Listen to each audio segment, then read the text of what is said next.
ইসলামে কিন্তু দিবস পালন করা নাই, সোজা কথা। দিবস যদি ইসলামে থাকতো তাহলে ইমরানের স্ত্রী মারিয়ামের মার দিবস পালন করা হতো কিনা? এখন তো আমরা হারিয়ে ফেলেছি, মনে করি যে দিবস পালন করে দিয়ে কিছু হবে। আচ্ছা, তো দিবস পালন করবেন তো কার? দিবস তো পালন করতে হবে অনুসরণীয় ব্যক্তিদের। অনুসরণীয় ব্যক্তিদের দিবস পালন করতে হবে, যার মধ্যে ঈমান আছে, আল্লাহর প্রতি আস্থা আছে, আল্লাহর রসুলের প্রতি আস্থা আছে, ইসলামের প্রতি আস্থা আছে, সুন্নার প্রতি আস্থা আছে, সে অনুসরণীয়। এবং অনুসরণীয়দের জন্য যদি দিবস পালন করতে হয় আপনাদের নিকট, তাহলে অনুসরণীয় পুরুষ, অনুসরণীয় মহিলা খুঁজতে হবে। যে কোনো কারো দিবস পালন করবেন, যেই বেচারির দিবস পালন করা হলো কাছাকাছি সময়, ওই বেচারি ইসলাম সম্পর্কে পড়েই নেই কিছু,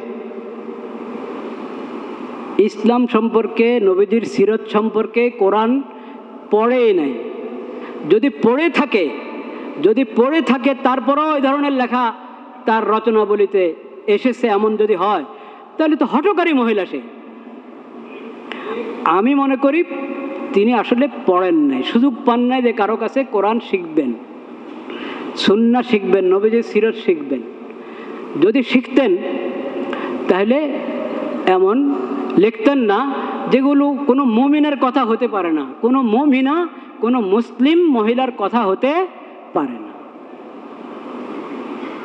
এগুলো স্পষ্ট কুফরি কথা, আল্লাহর সঙ্গে অবমাননা, আল্লাহর রসুলের প্রতি অবমাননা, কোরআন এবং শরীয়তের প্রতি অবমাননা। এটা একজন মুসলিম মহিলা যিনি নামাজ পড়তেন। এখন হয় কি, না জেনে না বুঝে কেউ কিছু বলেছে, তো কেন জানি ভুল যেগুলো বলে, কারো জীবনীতে, কথাতে, আচরণে ভুল যা আছে, কিছু মানুষের ভুলগুলাই পছন্দ হয়। এখন যারা দিবস পালন করলেন, ওনারা কিন্তু তার ভুল কথাগুলো, অন্যায় কথাগুলো, যেগুলো ঈমান ইসলামের সঙ্গে যায় না, কুফরি কথা, ওগুলোকে উদ্ধৃত করছে, ওগুলোকে দেখাচ্ছে। বলেন নাউযুবিল্লাহ। তার নামাজের কথাটা বলছে না। আজকে যারা বেগম রোকেয়ার দিবস পালন করলেন, যে মহিলারা, আমরা তাদের সবাইকে নামাজের দাওয়াত দিচ্ছি। আপনি বেগম রোকেয়ার নাম নিয়ে খালি তার অন্যায় কথাগুলো, তার ভুল কথাগুলো, গুমরাহির কথাগুলো, বুঝে না বুঝে, জেনে না জেনে যে সমস্ত কুফরি কথা বলেছে, ওগুলো সমাজের সামনে পেশ করছেন কেন? তার ভালো দিকটা পেশ করেন। সে নামাজি ছিল, ওখান থেকে নামাজের শিক্ষা নেন। তার বোরকা ছিল, বোরকার ব্যাপারে তার যে প্রবন্ধ রচনাবলীর মধ্যে, সেখানে সে বোরকা সম্পর্কে কি করেছে ওটা গ্রহণ করেন। এখন ভার্সিটিগুলোর মধ্যে বোরকার উপরে কেন আপত্তি? বেগম রোকেয়া দিবস পালন করছেন কিন্তু বোরকা গ্রহণ করছেন না, অশ্লীলতা ছড়াচ্ছেন সমাজে। এটা হতে পারে না। আল্লাহ তাআলা আমাদেরকে হক বুঝার তৌফিক নসিব করেন, হক মোতাবেক চলার তৌফিক নসিব করেন। লা ইলাহা ইল্লাল্লাহ। এখন তো শব্দ পরিবর্তন শুরু হয়েছে, দেখেন, শব্দ পরিবর্তন শুরু হয়েছে। মহিলা, কত সুন্দর শব্দ। আপনি বাংলা একাডেমি, এটা তো সরকার অনুমোদিত প্রতিষ্ঠান। বাংলা একাডেমির অভিধানে দেখেন, মহিলার প্রথম অর্থ হলো সম্ভ্রান্ত নারী। তো মহিলা শব্দের মধ্যে আপনাদের কি আপত্তি হয়ে গেল? মহিলা বিষয়ক যেই কি মন্ত্রণালয় নাকি, ওটা মহিলা নাম পরিবর্তন করে নারী নাম রাখা হলো। মানে মহিলা শব্দের মধ্যে এমন কি আপত্তি হলো যেটাকে পরিবর্তন করে নারী নাম রাখতে হলো? কেন? এটা তো হাকিকত আল্লাহ জানেন, হাকিকত আল্লাহ জানেন। কিন্তু আজকাল যে পশ্চিমা প্রচারণা চলছে, সেটা হলো কি, কৃত্রিম পুরুষ, কৃত্রিম নারী। বুঝতে পেরেছেন? আল্লাহ বানিয়েছে নারী, সে বনতে যায় পুরুষ। আল্লাহ বানিয়েছে পুরুষ, সে বনতে চায় নারী। এ ট্রান্স জেন্ডার, ট্রান্স নারী আর ট্রান্স পুরুষ পরিবর্তন, নিজে পরিবর্তন। আর তুমি পরিবর্তন করলে হবে নাকি? তোমার খালেক, তোমার স্রষ্টা তোমাকে বানিয়েছেন পুরুষ, তুমি কেন মহিলা বনতে চাও, নারী বনতে চাও? আল্লাহ বানিয়েছেন নারী, তুমি কেন পুরুষ বনতে চাও? আচ্ছা, তো নারী নিয়ে তোমাদের এত কিছু, নারী নিয়ে, নারী নির্যাতন, নির্যাতন না হলেও নির্যাতন। ইসলাম এবং ইসলামী শরীয়ত, নবীজির সিরত নারীদেরকে যাবতীয় সব হক দিয়েছে, যাবতীয় সব হক দিয়েছে, কেউ দিতে পারে নাই। বেগম রোকেয়া কি দিবে? বেগম রোকেয়া তো নবীজির সিরত সম্পর্কে জানে নাই।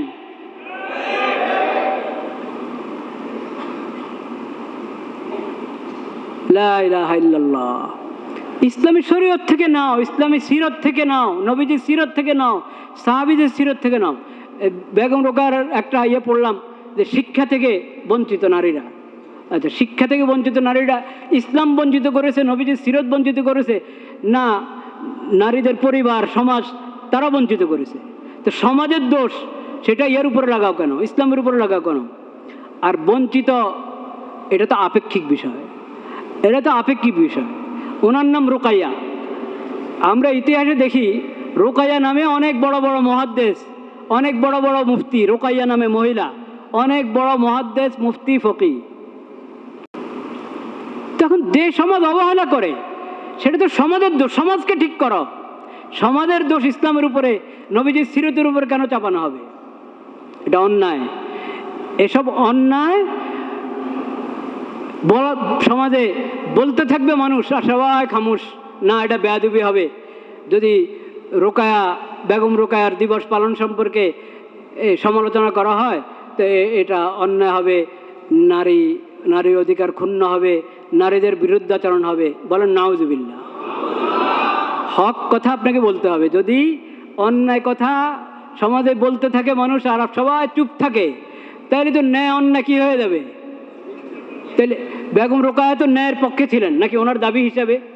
বরং ওনার নিয়ত হয়তো এরকম ছিল, ভালো নিয়তে ছিল। আমরা তো তাই ধারণা করতে চাই, ভালো ন্যাক গুমান করতে চাই ওনার প্রতি। নিয়তটা হয়তো ওনার ভালো ছিল, কিন্তু উনি রাস্তা ভুল করেছেন। তো এখন আপনারা রাস্তা ভুল করেছেন, সেটাকে প্রতিষ্ঠিত করতে চাচ্ছেন সমাজে। নাউযুবিল্লাহ। লা ইলাহা ইল্লাল্লাহ। রোকাইয়া, নবী করিম সাল্লাল্লাহু আলাইহি ওয়াসাল্লামের মেয়ের নামও কি? রোকাইয়া। নবী করিম সাল্লাল্লাহু আলাইহি ওয়াসাল্লাম সাহাবীদের মধ্যে রোকাইয়া নাম আরও ছিল। এই ইনার নাম তো রোকাইয়া রাখা হয়েছে তাদের নামেই নাকি? ইসলামের মধ্যে রোকাইয়া নামে আরও যারা গিয়েছেন তাদের নামে তো ওনার নামটা রাখা হয়েছে, রোকাইয়া নাম। তো এই নামের প্রতি সম্মান করতে হবে। নামের প্রতি কি করতে হবে? সম্মান করতে হবে আপনাদেরকে। রোকাইয়া নাম, বেগম রোকাইয়ার নাম, কোন রোকাইয়া, কোন কোন রোকাইয়ার নামে রাখা হয়েছিল? ইমাম মুনজিরি রহমতুল্লাহ আলাইহি, কত বড় মুহাদ্দিস। এখন মুনজিরিকে তো আপনারা চিনেন না, তো আমি কীভাবে করবো চিনাবো? যারা মুনজিরিকে চিনেন তারা অবাক হবেন যে মুনজিরির ওস্তাদ হলেন রোকাইয়া নামে এক মুহাদ্দিস মহিলা। আবুল কাসিম ইবনে মান্দা কত বড় মুহাদ্দিস। যে মুনজিরির কথা বললাম অনেক বড় মুহাদ্দিস, এরকম শত মুনজিরি হলেন এক ইবনে মান্দা রহমতুল্লাহ আলাইহি। কিন্তু আমরা জানি না মনীষীদেরকে আমাদের। সেই ইবনে মান্দার উস্তাদ হলেন রোকাইয়া। তো ইসলাম তো রোকাইয়া, অনেক রোকাইয়া সৃষ্টি করেছে। এখন আমাদের সমাজে বলা হচ্ছে 100 বছর হয়ে গেছে, কোনো রোকাইয়া সৃষ্টি হলো না। কোন রোকাইয়া সৃষ্টি করতে চাচ্ছেন? পথ হারিয়ে ফেলেছেন যিনি। ভালো নিয়ত ছিল কিন্তু পথ হারিয়ে ফেলেছেন। এমন রোকাইয়া দিয়ে তো আপনার সমাজ ঠিক হবে না, নারী সমাজ তাদের হক পাবে না। যেই রোকাইয়াদের নামে বেগম রোকাইয়ার নামকরণ হয়েছে, সেই রোকাইয়া দ্বারা তাদের আদর্শ গ্রহণ করেন, তাদের আদর্শ গ্রহণ করেন। আল্লাহ তাআলা সেই তৌফিক আমাদেরকে দান করেন। আউযু বিল্লাহি মিনাশ শাইতানির রাজীম। বিসমিল্লাহির রহমানির রহিম। قل إن كنتم تحبون الله فاتبعوني يحببكم الله ويغفر لكم ذنوبكم والله غفور رحيم.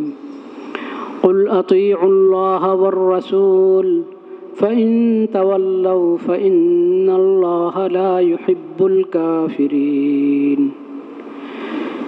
إن الله اصطفى آدم ونوحا وآل إبراهيم وآل عمران على العالمين ذرية بعضها من بعض والله سميع عليم إذ قالت امرأة عمران رب إني نذرت لك ما في بطني محررا فتقبل مني إنك أنت السميع العليم فلما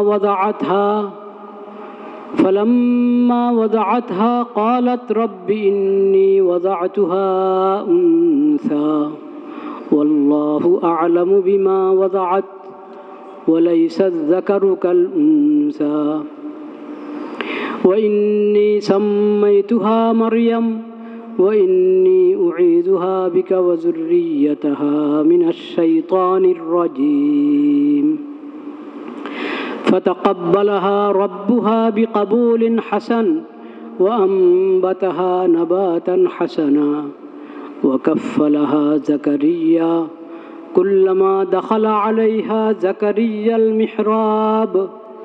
كلما دخل عليها زكريا المحراب وجد عندها رزقا قال يا مريم أنى لك هذا قالت هو من عند الله إن الله يرزق من يشاء بغير حساب صدق الله مولانا العظيم وصدق رسوله النبي الكريم ونحن على ذلك من الشاهدين والشاكرين والحمد لله رب العالمين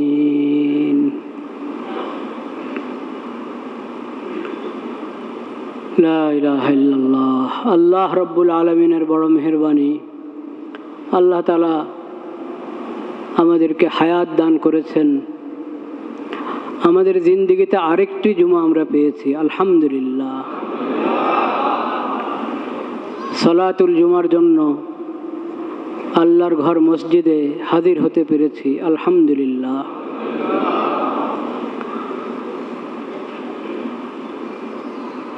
গত জুমায় সূরা আলে ইমরান থেকে কয়েকটি আয়াত তেলাওয়াত করা হয়েছিল আজকেও সূরা আলে ইমরান থেকেই কয়েকটি আয়াত তেলাওয়াত করেছি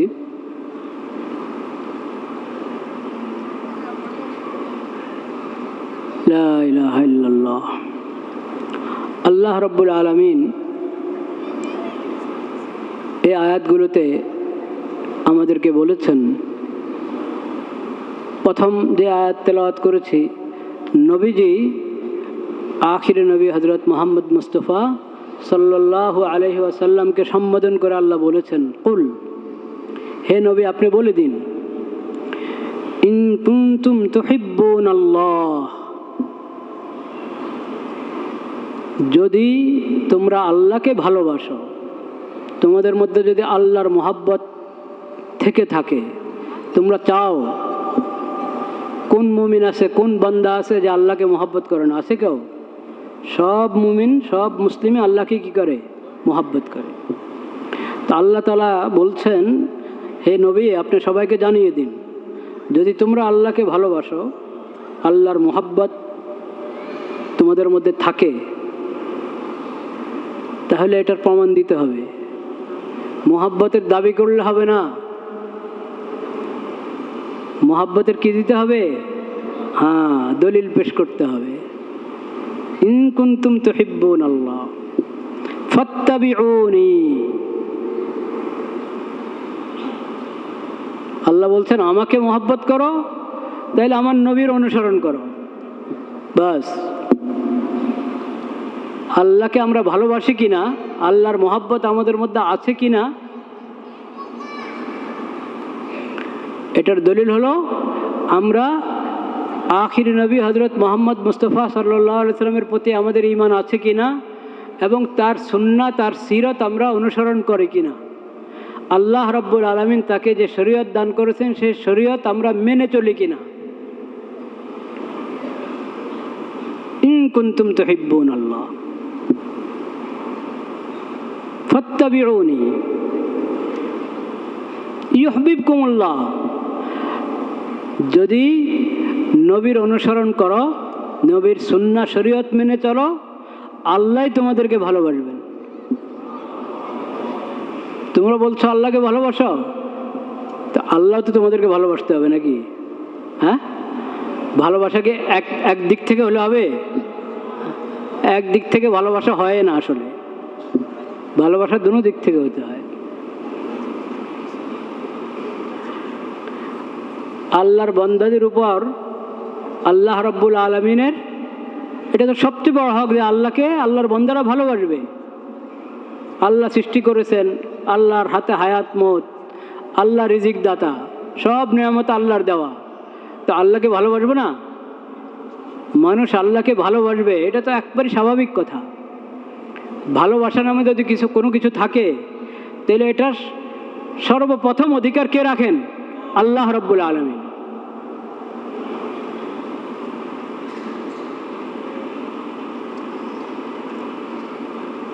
তো আমরা আল্লাহকে ভালোবাসি, কিন্তু আল্লাহ রাব্বুল আলামিন তো সব জানেন, অন্তরের খবর আছে।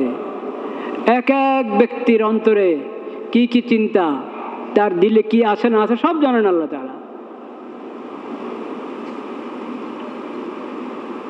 দৃশ্য অদৃশ্য, আল্লাহর কাছে অদৃশ্য বলতে কিছুই নেই। আমাদের জন্য না দৃশ্য আর অদৃশ্য, আমাদের জন্য কিছু হাজির কিছু গায়েব। আল্লাহ সব কিছু জানেন। এই জন্য আল্লাহ মুখের দাবি, এটা আল্লাহর জানা আছে, কোনটা মুখের দাবি কোনটা বাস্তব।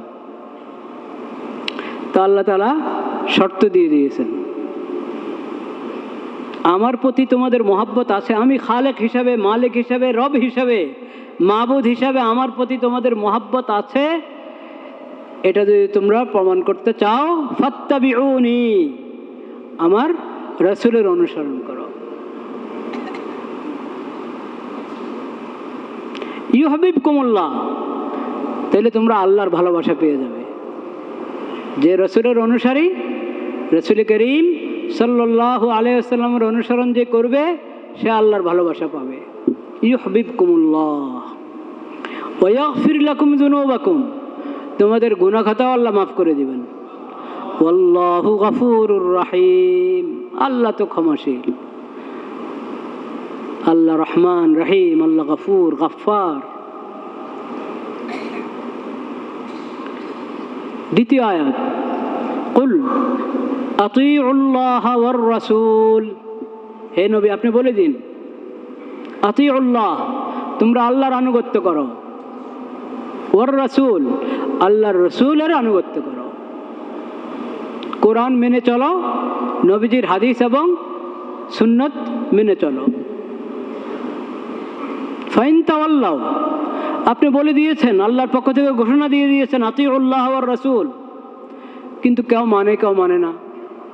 অনেকেই বিমুখ হয়ে আছে, কোরআন থেকে বিমুখ, রাসূলুল্লাহ সাল্লাল্লাহু আলাইহি ওয়াসাল্লামের সিরত থেকে বিমুখ। যারা আল্লাহর আনুগত্য থেকে, আল্লাহর কোরআন থেকে, রাসূলুল্লাহ সাল্লাল্লাহু আলাইহি ওয়াসাল্লামের সুন্নাহ থেকে বিমুখ হবে, তো আল্লাহর কিছু আসে যায় না। যে বিমুখ হবে, ফাইন্নাল্লাহ লা ইউহিব্বুল কাফিরিন, আল্লাহ কাফিরদেরকে ভালোবাসেন না। আল্লাহ তো ভালোবাসেন মুমিনকে, মুসলিমকে, যার মধ্যে আল্লাহ আল্লাহ রসুলের আনুগত্য আছে, আল্লাহ রসুলের সুন্নাহ শরীয়ত মোতাবেক চলে, আল্লাহ তাকে ভালোবাসেন, তাদেরকে ভালোবাসেন। আল্লাহ কাফিরদেরকে ভালোবাসেন না। যারা বিশ্বাসে করে না কোরআন হাদিস, যাদের ইমানে নেয় আল্লাহ আল্লাহ রসুলের প্রতি, আল্লাহ তাদেরকে ভালোবাসেন না। বিশ্বাস আছে, নামের বিশ্বাস, বিশ্বাস অনুযায়ী আমল নাই, তারাও কি আল্লাহর ভালোবাসা পাবে? ফাইন তাওয়াল্লাউ ফাইন্নাল্লাহা লা ইউহিব্বুল কাফিরিন।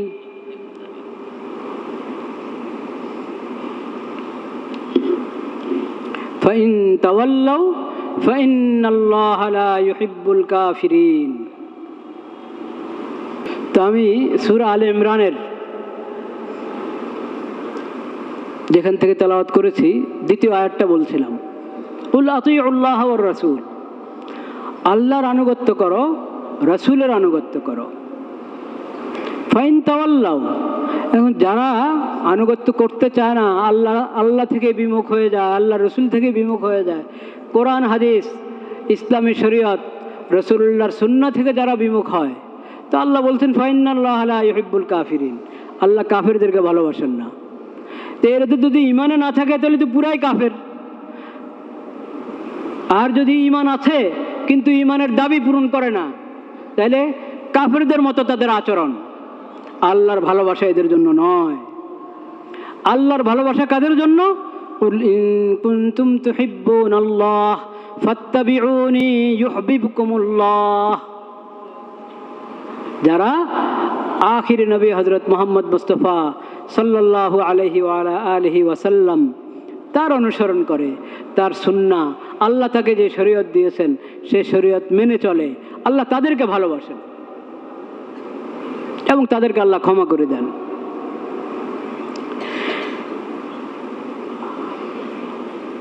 ইন্নাল্লাহ আস্তাফা আদম ওয়া নূহা ওয়া আলা ইব্রাহিম ওয়া আলা ইমরান আলাল আলামিন যুররিয়াতাম বা'যুহা মিন বা'য ওয়াল্লাহু সামিউন আলিম। আল্লাহ রাব্বুল আলামিন যে দিন সবার জন্য মনোনীত করেছেন ইসলাম, এবং ইসলামের যে শরীয়ত আখির নবী হযরত মুহাম্মদ মুস্তাফা সাল্লাল্লাহু আলাইহি ওয়াসাল্লামকে যে শরীয়ত দান করেছেন, এটা সবার জন্য আল্লাহ জরুরি করে দিয়েছেন এই শরীয়ত অনুসরণ করা। তো আল্লাহ রাব্বুল আলামিন বলছেন মুসলিমদের জন্য, মুমিনদের জন্য আদর্শ কারা? যারা ঈমানের পথে, ইসলামের পথে চলতে চায়, চলে, আল্লাহর মহব্বত কামনা করে, আল্লাহকে মহব্বত করে এবং এটাও চায় আল্লাহ তাদেরকে ভালোবাসক, তাদের জন্য আদর্শ পুরুষ কারা, আদর্শ মহিলা কারা, ওটা বলছেন আল্লাহ তাআলা।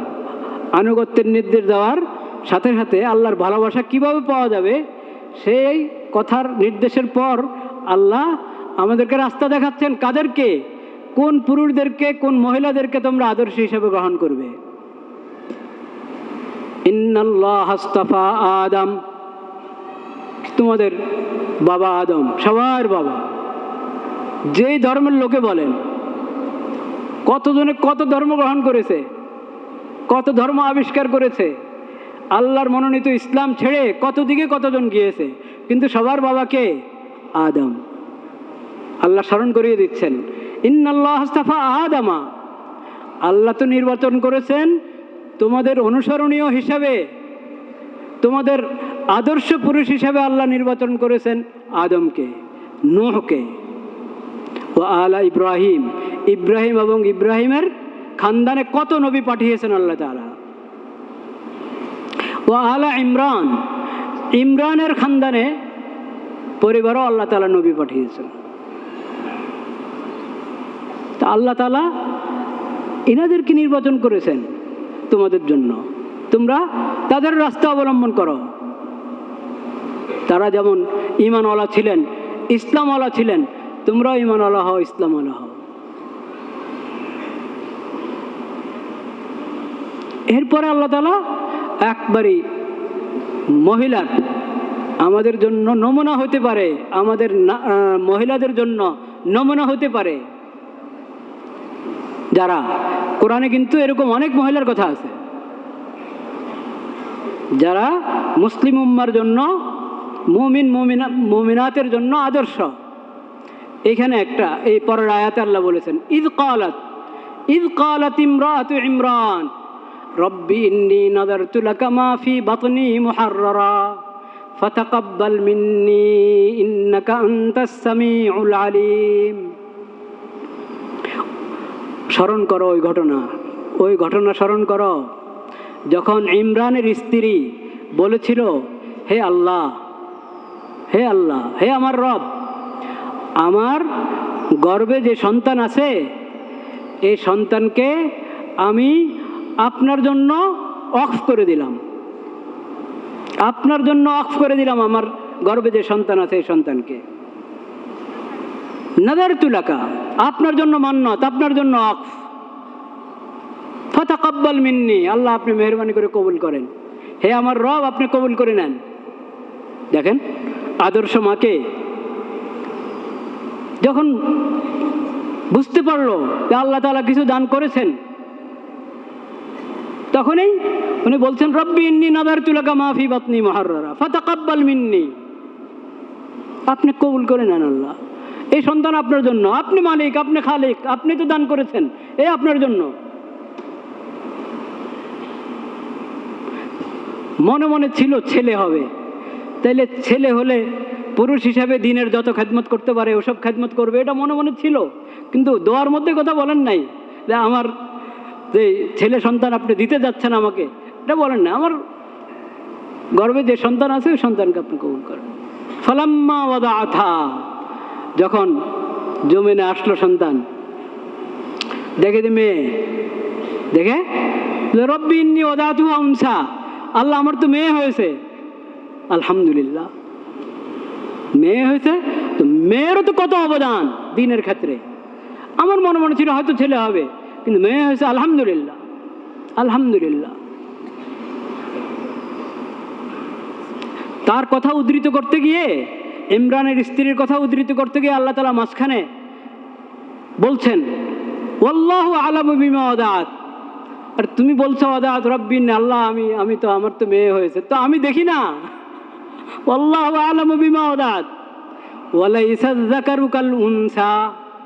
তুমি তো মনে মনে ভেবেছিলে ছেলে হবে, ওই ছেলে দ্বারা অনেক কাজ হবে, তুমি আল্লাহর জন্য ছেলেকে ওয়াকফ করে দিয়েছো, ওই ছেলের দ্বারা দ্বীনের অনেক খেদমত হবে, আল্লাহর মাখলুকের সেবা হবে।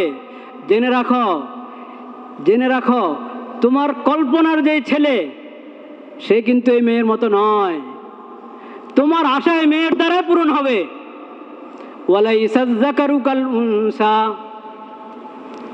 ইমরানের স্ত্রীর কথা বাকি আছে, সেটা আল্লাহ বলছেন ওয়া ইন্নী সাম্মাইতুহা মারইয়াম ওয়া ইন্নী উঈদুহা বিকা ওয়া যুররিয়াতাহা মিনাশ শাইতানির রাজিম। ইমরানের স্ত্রী যখন বাচ্চা দেখলো মেয়ে, বলছে আল্লাহ আমি এই মেয়ের নাম রাখলাম মারিয়াম। বলেন সুবহানাল্লাহ। আল্লাহ আমি এই মেয়ের নাম রাখলাম মারিয়াম, এবং ইন্নী উঈদুহা বিকা ওয়া যুররিয়াতাহা, এই মেয়ে এবং এই মেয়েকে আল্লাহ আপনি যত সন্তান দান করবেন এই সবাইকে ইয়া আল্লাহ আমি আপনার আশ্রয়ে দান করলাম। তারা যেন আপনার আশ্রয়ে থাকে, শয়তান তাদেরকে না পেয়ে বসে, শয়তানের কোনো ওয়াসওয়াসা তাদেরকে না পেয়ে বসে, শয়তানের কোনো দুষ্টামি তাদেরকে না পেয়ে বসে। আমি আপনার আশ্রয়ে রাখলাম আমার এই মেয়ে মারিয়ামকে, এবং তার খানদানে আপনি যা দিবেন তাদেরকে। দোয়া শিখেন, আদর্শ মহিলাদের থেকে তো দোয়া শিখতে হবে। বাচ্চা হওয়ার পরে মার কি কাজ? সুন্দর একটা নাম রাখা, আর আল্লাহর হাওয়ালা করেন ওয়া ইন্নী উঈদুহা বিকা ওয়া যুররিয়াতাহা মিনাশ শাইতানির রাজিম। এমন মন থেকে যদি দোয়ার মতো দোয়া করতে পারেন তো আল্লাহ তো কবুল করবেনই। ফাতাকাব্বালাহা রাব্বুহা বিকাবুলিন হাসান ওয়া আম্বাতাহা নাবাতান হাসানা।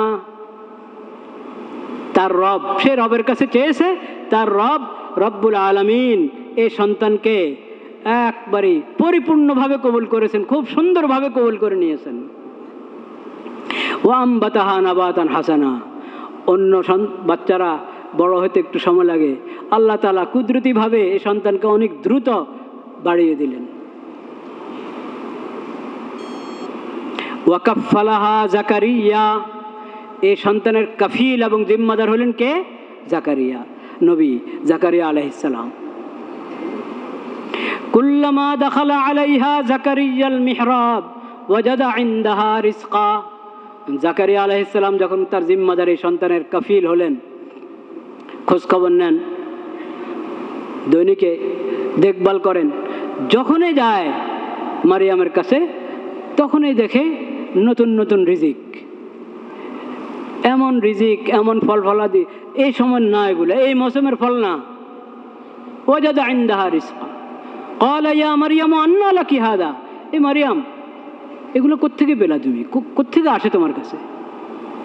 জিম্মাদার উনি আনছেন না, এসে দেখেন যে রিজিক মজুদ, কোত্থেকে এগুলো? ক্বালাত হুয়া মিন ইনদিল্লাহ। এটা কার পক্ষ থেকে? আল্লাহর পক্ষ থেকে। ইন্নাল্লাহা ইয়ারযুকু মান ইয়াশাউ বিগাইরি হিসাব। ইন্নাল্লাহা ইয়ারযুকু মান ইয়াশাউ বিগাইরি হিসাব। আল্লাহ যাকে চান বিনা হিসাবে রিজিক দিতেই থাকেন। রিজিকের মালিক কে?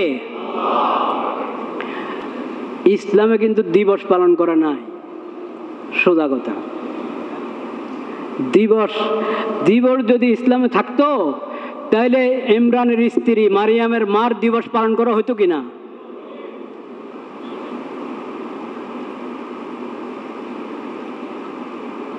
এখন তো আমরা হারিয়ে ফেলেছি। মনে করি যে দিবস পালন করে দিয়ে কিছু হবে। আচ্ছা, তো দিবস পালন করবেন তো কার? দিবস তো পালন করতে হবে অনুসরণীয় ব্যক্তিদের।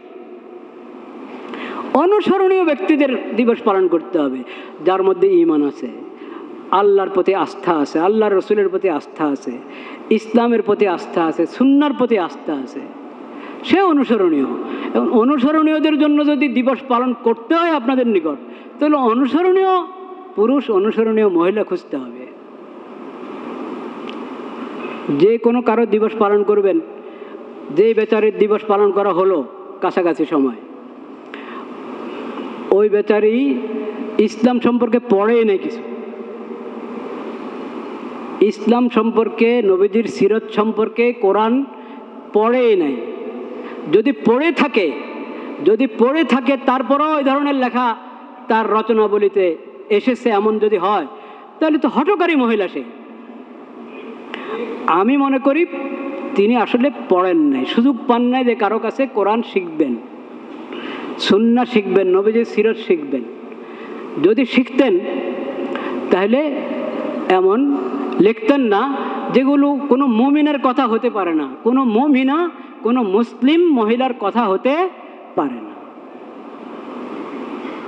এগুলো স্পষ্ট কুফরি কথা, আল্লাহর সঙ্গে অবমাননা, আল্লাহর রসুলের প্রতি অবমাননা, কোরআন এবং শরীয়তের প্রতি অবমাননা। এটা একজন মুসলিম মহিলা যিনি নামাজ পড়তেন। এখন হয় কি, না জেনে না বুঝে কেউ কিছু বলেছে, তো কেন জানি ভুল যেগুলো বলে, কারো জীবনীতে, কথাতে, আচরণে ভুল যা আছে, কিছু মানুষের ভুলগুলাই পছন্দ হয়। এখন যারা দিবস পালন করলেন, ওনারা কিন্তু তার ভুল কথাগুলো, অন্যায় কথাগুলো, যেগুলো ঈমান ইসলামের সঙ্গে যায় না, কুফরি কথা, ওগুলোকে উদ্ধৃত করছে, ওগুলোকে দেখাচ্ছে। বলেন নাউযুবিল্লাহ। তার নামাজের কথাটা বলছে না। আজকে যারা বেগম রোকেয়ার দিবস পালন করলেন, যে মহিলারা, আমরা তাদের সবাইকে নামাজের দাওয়াত দিচ্ছি। আপনি বেগম রোকেয়ার নাম নিয়ে খালি তার অন্যায় কথাগুলো, তার ভুল কথাগুলো, গোমরাহির কথাগুলো, বুঝে না বুঝে, জেনে না জেনে যে সমস্ত কুফরি কথা বলেছে, ওগুলো সমাজের সামনে পেশ করছেন কেন? তার ভালো দিকটা পেশ করেন। সে নামাজি ছিল, ওখান থেকে নামাজের শিক্ষা নেন। তার বোরকা ছিল, বোরকার ব্যাপারে তার যে প্রবন্ধ রচনাবলীর মধ্যে, সেখানে সে বোরকা সম্পর্কে কি করেছে ওটা গ্রহণ করেন। এখন ভার্সিটিগুলোর মধ্যে বোরকার উপরে কেন আপত্তি? বেগম রোকেয়া দিবস পালন করছেন কিন্তু বোরকা গ্রহণ করছেন না, অশ্লীলতা ছড়াচ্ছেন সমাজে। এটা হতে পারে না। আল্লাহ তাআলা আমাদেরকে হক বোঝার তৌফিক নসিব করেন, হক মোতাবেক চলার তৌফিক নসিব করেন। লা ইলাহা ইল্লাল্লাহ। এখন তো শব্দ পরিবর্তন শুরু হয়েছে, দেখেন শব্দ পরিবর্তন শুরু হয়েছে। মহিলা, কত সুন্দর শব্দ। আপনি বাংলা একাডেমি, এটা তো সরকার অনুমোদিত প্রতিষ্ঠান। বাংলা একাডেমির অভিধানে দেখেন, মহিলার প্রথম অর্থ হলো সম্ভ্রান্ত নারী। তো মহিলা শব্দের মধ্যে আপনাদের কি আপত্তি হয়ে গেল?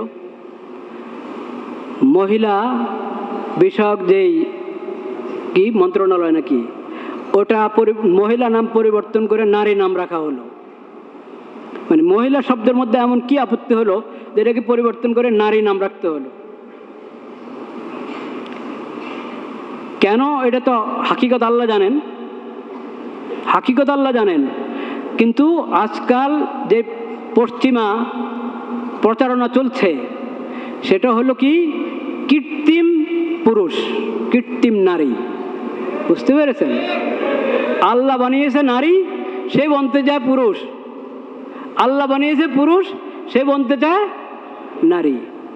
এ ট্রান্স জেন্ডার, ট্রান্স নারী আর ট্রান্স পুরুষ পরিবর্তন, নিজে পরিবর্তন। আর তুমি পরিবর্তন করলে হবে নাকি?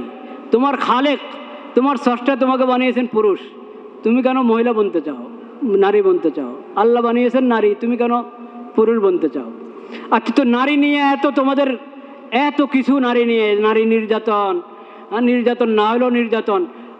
ইসলাম এবং ইসলামী শরীয়ত, নবীজির সিরত নারীদেরকে যাবতীয় সব হক দিয়েছে,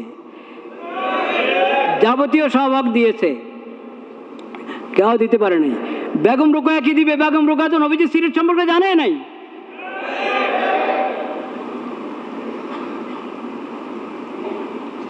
লা ইলাহা ইল্লাল্লাহ। ইসলামী শরীয়ত থেকে নাও, ইসলামী সিরত থেকে নাও, নবীজির সিরত থেকে নাও, সাহাবীদের সিরত থেকে নাও। বেগম রোকেয়ার একটা পড়লাম যে শিক্ষা থেকে বঞ্চিত নারীরা। আচ্ছা, শিক্ষা থেকে বঞ্চিত নারীরা ইসলাম বঞ্চিত করেছে, নবীজির সিরত বঞ্চিত করেছে না নারীদের পরিবার, সমাজ, তারা বঞ্চিত করেছে? তো সমাজের দোষ সেটা এর উপরে লাগাও কেন, ইসলামের উপরে লাগাও কেন? আর বঞ্চিত, এটা তো আপেক্ষিক বিষয়, এটা তো আপেক্ষিক বিষয়। ওনার নাম রোকাইয়া। আমরা ইতিহাসে দেখি রোকাইয়া নামে অনেক বড় বড় মুহাদ্দিস, অনেক বড় বড় মুফতি, রোকাইয়া নামে মহিলা, অনেক বড় মুহাদ্দিস, মুফতি, ফকি। তখন যে সমাজ অবহেলা করে, সেটা তো সমাজের দোষ। সমাজকে ঠিক করো। সমাজের দোষ ইসলামের উপরে, নবীজির সিরতের উপরে কেন চাপানো হবে? এটা অন্যায়। এসব অন্যায় সমাজে বলতে থাকবে মানুষ, আর সবাই খামোশ। না, এটা বেয়াদবি হবে। যদি বেগম রোকেয়ার দিবস পালন সম্পর্কে সমালোচনা করা হয়, তো এটা অন্যায় হবে, নারী অধিকার ক্ষুণ্ণ হবে, নারীদের বিরুদ্ধাচরণ হবে। বলেন নাউজুবিল্লাহ। হক কথা আপনাকে বলতে হবে। যদি অন্যায় কথা সমাজে বলতে থাকে মানুষ আর সবাই চুপ থাকে, তাহলে তো ন্যায় অন্যায় কি হয়ে যাবে? তাহলে বেগম রোকেয়া তো ন্যায়ের পক্ষে ছিলেন নাকি ওনার দাবি হিসাবে? বরং ওনার নিয়ত হয়তো এরকম ছিল, ভালো নিয়ত ছিল। আমরা তো তাই ধারণা করতে চাই, ভালো ন্যাক গুমান করতে চাই ওনার প্রতি। নিয়ত তো হয়তো ওনার ভালো ছিল, কিন্তু উনি রাস্তা ভুল করেছেন। তো এখন আপনারা রাস্তা ভুল করেছেন, সেটাকে প্রতিষ্ঠিত করতে চাচ্ছেন সমাজে। নাউযুবিল্লাহ। লা ইলাহা ইল্লাল্লাহ। রোকাইয়া, নবী করিম সাল্লাল্লাহু আলাইহি ওয়াসাল্লামের মেয়ের নামও কি? রোকাইয়া। নবী করিম সাল্লাল্লাহু আলাইহি ওয়াসাল্লাম সাহাবীদের মধ্যে রোকাইয়া নাম আরও ছিল। ইনার নাম তো রোকাইয়া রাখা হয়েছে তাদের নামেই নাকি? ইসলামের মধ্যে রোকাইয়া নামে আরও যারা গিয়েছেন তাদের নামে তো ওনার নামটা রাখা হয়েছে, রোকাইয়া নাম। তো এই নামের প্রতি সম্মান করতে হবে। নামের প্রতি কি করতে হবে? সম্মান করতে হবে আপনাদেরকে। রোকাইয়া নাম, বেগম রোকাইয়ার নাম কোন রোকাইয়ার নামে রাখা হয়েছিল? ইমাম মুনজিরি রহমতুল্লাহ আলাইহি, কত বড় মুহাদ্দিস। এখন মুনজিরিকে তো আপনারা চিনেন না, তো আমি কিভাবে চিনাবো? যারা মুনজিরিকে চিনেন তারা অবাক হবেন যে মুনজিরির ওস্তাদ হলেন রোকাইয়া নামে এক মুহাদ্দিস মহিলা, আবুল কাসিম ইবনে মান্দা কত বড় মুহাদ্দিস। যে মুনজিরির কথা বললাম অনেক বড় মুহাদ্দিস, এরকম শত মুনজিরি হলেন এক ইবনে মান্দা রহমতুল্লাহ আলাইহি। কিন্তু আমরা জানি না মনীষীদেরকে আমাদের। সেই ইবনে মান্দার উস্তাদ হলেন রোকাইয়া। তো ইসলাম তো অনেক রোকাইয়া সৃষ্টি করেছে। এখন আমাদের সমাজে বলা হচ্ছে 100 বছর হয়ে গেছে, কোনো রোকাইয়া সৃষ্টি হলো না। কোন রোকাইয়া সৃষ্টি করতে চাচ্ছেন? পথ হারিয়ে ফেলেছেন যিনি। ভালো নিয়ত ছিল কিন্তু পথ হারিয়ে ফেলেছেন। এমন রোকাইয়া দিয়ে তো আপনার সমাজ ঠিক হবে না, নারী সমাজ তাদের হক পাবে না। যেই রোকাইয়াদের নামে বেগম রোকাইয়ার নামকরণ হয়েছে, সেই রোকাইয়া যারা তাদের আদর্শ গ্রহণ করেন, আল্লাহ তাআলা সেই তৌফিক আমাদেরকে দান করেন। এখন পরিবর্তন করেন নারী নাম রাখছে কেন? ও যাতে ট্রান্সজেন্ডার ওয়ালারা এটার মধ্যে ঢুকে। মানে মহিলা শব্দ বললে মহিলার মধ্যে যারা পরিবর্তন হয়ে নারী হয়েছে, তারা মহিলা শব্দের মধ্যে নাকি আসতে পারে না আবিধানিক অর্থ হিসাবে, নারী হিসাবে আসে। আমি জানি না আবিধানিক অর্থ হিসাবে নারীর মধ্যেও আসে না, মহিলার মধ্যেও আসে না। আপনারা অভিধান খুলেন, কিন্তু এখন যদি অভিধানকে পরিবর্তন করা শুরু করেন, আপনারা অভিধানকে পরিবর্তন করা শুরু করলে তো কাজ হবে না। এখন তো অভিধানের উপর হাত দেওয়া হচ্ছে। পরবর্তীতে মানুষ বলবে নারী অর্থ কি, যে নারী হলো মহিলা, আর নারী হলো যে পরিবর্তন হয়ে নিজে নিজে মহিলা সেজেছে তার নাম। এই যে এখন নতুন নতুন একটা ভুয়া ইতিহাস, অমূলক ইতিহাস, অবাস্তব ইতিহাস এবং অবাস্তব অভিধান তৈরি করা হচ্ছে। এটা রেকর্ড করে রাখেন, সাংবাদিকরা এটা রেকর্ড করেন। সাংবাদিকরা পারে খালি হলো ছবি তুলবে, খালি ছবি তুলবে, ভিডিও করবে, অডিও করো। আগের সাংবাদিকদের মতো কলম কাগজ হাতে নাও এবং তোমরা ঢেউয়ের সাথে চলবে না, গলত ঢেউয়ের সাথে চলবে না, গলত স্রোতের সাথে চলবে না, বরং পিছনে যেটা ভালো ছিল ওটা রেকর্ড করো, যে এতদিন পর্যন্ত এটা ভালো ছিল, এখন এসে নতুন খারাপ এখানে ঢুকছে। এই ইতিহাস সংরক্ষণ করো, এটা সাংবাদিকদের দায়িত্ব, এটা সমস্ত লেখকদের দায়িত্ব, সাহিত্যিকদের দায়িত্ব। সাহিত্যিক সাংবাদিকদের কাজ এটা না যে অন্যায় কোনো কিছু নতুন যুক্ত হলো ওইটাকে মানুষের মধ্যে কিভাবে প্রতিষ্ঠিত করবে সেই তালে থাকবে, আর পিছনের ভালো যেটা চলে যাচ্ছে, গায়েব হয়ে যাচ্ছে, ওটার ব্যাপারে কোনো কথা নাই, আওয়াজ নাই। এটার নাম সাংবাদিকতা নয়, এটা মনে রাখতে হবে আমাদেরকে। ওয়া আখিরু দাওয়ানা আলহামদুলিল্লাহি রাব্বিল আলামিন।